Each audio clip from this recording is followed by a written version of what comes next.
আসসালামু আলাইকুম, আশা করি সবাই ভালো আছেন। তো আজকের বিষয়ে আমরা পড়ব বাংলাদেশের উপজাতি সম্পর্কে। ক্যাডেট কলেজে ভর্তি পরীক্ষা, বিসিএস সহ প্রাইমারি শিক্ষক নিয়োগ, শিক্ষক নিবন্ধন পরীক্ষা, প্রায় সবগুলো পরীক্ষায় উপজাতি বিষয়ক একটি প্রশ্ন এসে থাকে। আমি বাছাই করে কিছু প্রশ্ন আজকে আপনাদের উত্তর লিখে দেব। আশা করি এখান থেকে আপনারা পরীক্ষায় কমন পাবেন। তো আমাদের প্রথম প্রশ্নটি হচ্ছে, বাংলাদেশের মোট জনসংখ্যার উপজাতি কত ভাগ? মোট জনসংখ্যার উপজাতি কত ভাগ? তাহলে এটি হচ্ছে 1.08 ভাগ হচ্ছে মোট জনসংখ্যার মধ্যে উপজাতির রেশিও, বা 1.08% আমরা বলতে পারি। দ্বিতীয় প্রশ্ন, বর্তমানে বাংলাদেশে উপজাতির সংখ্যা মানে টোটাল উপজাতি কত আছে? তাহলে বর্তমানে বাংলাদেশে উপজাতি রয়েছে প্রায় 14 লাখ। আমরা প্রায় কথাটি লিখতে পারি, অ্যাকুরেট না, এখানে কম বেশি হতে পারে কিছু। তারপরে আছে, বাংলাদেশে মোট কয়টি উপজাতি? তাহলে বিভিন্ন উপজাতি আছে, আমরা জানি গারো, চাকমা, মারমা, সাঁওতাল, খাসিয়া, এরকম উপজাতির সংখ্যা আছে 31টি উপজাতি রয়েছে। তারপরে প্রশ্ন হচ্ছে, সবচেয়ে বেশি উপজাতি লোক সংখ্যার দিক থেকে বাংলাদেশে চাকমাদের সংখ্যা সবচেয়ে বেশি। তাহলে বৃহত্তম উপজাতি বা লোক সংখ্যায় বেশি উপজাতি হচ্ছে চাকমা। চাকমাদের ধর্ম, তারা কোন ধর্মাবলম্বী? তারা হচ্ছেন, চাকমারা হচ্ছেন মূলত বৌদ্ধ ধর্মাবলম্বী, বৌদ্ধ ধর্ম। তারপরে প্রশ্ন 6, দ্বিতীয় বৃহত্তম উপজাতি হচ্ছে চাকমাদের পরেই যাদের স্থান তারা হচ্ছেন সাঁওতাল উপজাতি।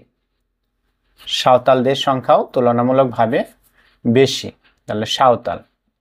নেক্সট কোশ্চেন, মাতৃতান্ত্রিক উপজাতি।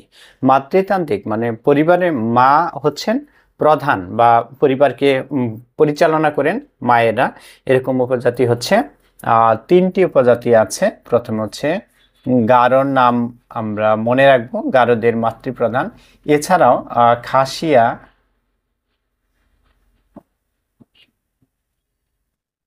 এবং সাঁওতালেরা হচ্ছেন মাতৃতান্ত্রিক।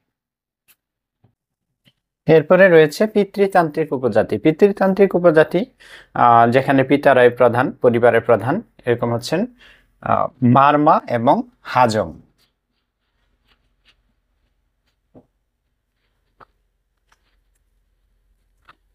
মুসলমান উপজাতি, তাহলে উপজাতিদের মধ্যে মুসলমান উপজাতি রয়েছে, তাদের নাম হচ্ছে পাঙ্গন উপজাতি, পাঙ্গন।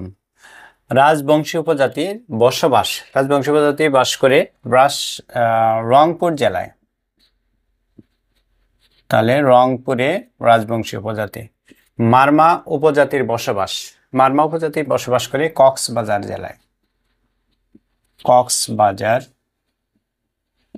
জেলায়। তারপরে আছে চাকমাদের বর্ষবরণ অনুষ্ঠান। চাকমারা বর্ষবরণ যে অনুষ্ঠান করে, এটির নাম হচ্ছে বিঝু। খাসিয়াদের বসবাস, খাসিয়ারা বাস করে সিলেট জেলায় জয়ন্তিকা পাহাড়ে, সিলেটের এই যে জয়ন্তিকা পাহাড়ে। এরপর আছে পাংখুদের বসবাস, পাংখুরা বসবাস করে বান্দরবানে বাস করে। লুসাইরা বসবাস করে পার্বত্য চট্টগ্রামে।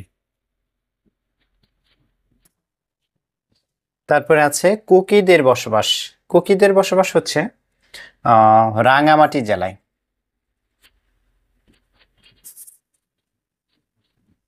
কোন উপজাতি কোন জেলায় বাস করে, এই ধরনের প্রশ্ন বেশিরভাগ পরীক্ষায় এসে থাকে। এজন্য ইম্পর্টেন্ট যেগুলো উপজাতির নাম রয়েছে এগুলোর স্থান উল্লেখ করা হয়েছে। তো আশা করি এখান থেকে আপনারা পরীক্ষায় প্রশ্ন কমন পাবেন। ভিডিওটি ভালো লাগলে অবশ্যই লাইক দিয়ে সাবস্ক্রাইব করে রাখবেন। পরবর্তী ভিডিও দেখার আমন্ত্রণ জানিয়ে আজকের মতো এখানে বিদায় নিচ্ছি। আল্লাহ হাফেজ।